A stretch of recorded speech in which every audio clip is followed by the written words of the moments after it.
na nwunye gị mụọla gị nwa nwoke ọzọ ofu nwa ị nwelu n'enu n'ala mana ị mụrụ ọntele papa nwa afọ wee bịa na-aga na skuul jee na-agwa ya na ọnyanwa bụ nne ya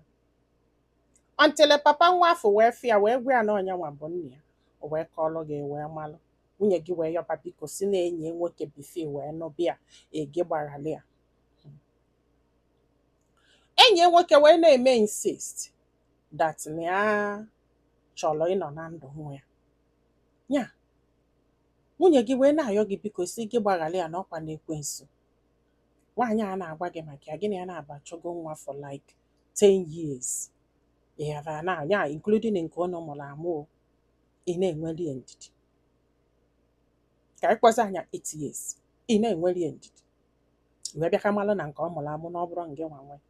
o wee na-ayọ gị gbaghara ya ka dọkịta gwara ya sef na o nwere nsogbu na ọ gwara gị ị ga-agbaghalakwa ya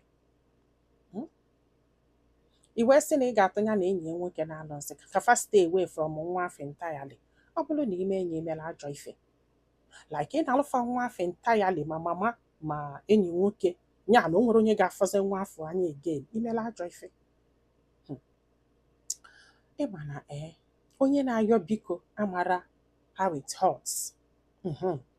ya onye mere gị eme na-asị gị sorry ọ masịrị how it hurts I'm telling you akwa ifolo n'ụdị a ife ọbụla sọrọ gị mee m ga-akwụ gị n'azụ ọ bụrụ nọọ chukwu ka ị na-ekpere na ị ga-ejekwuru jekọlụ chukwu do it ọ bụrụ nọọ alọ nsị ka gị nwa believe ya whatever it is you believe ya do it I don't care ya enwere m right ịgwa gị how to react about this just do it and have peace a na-akọgheli ndị ala everywhere ndị be anyị daalụ nọ ka ọ dị n'ụbọchị ọzọ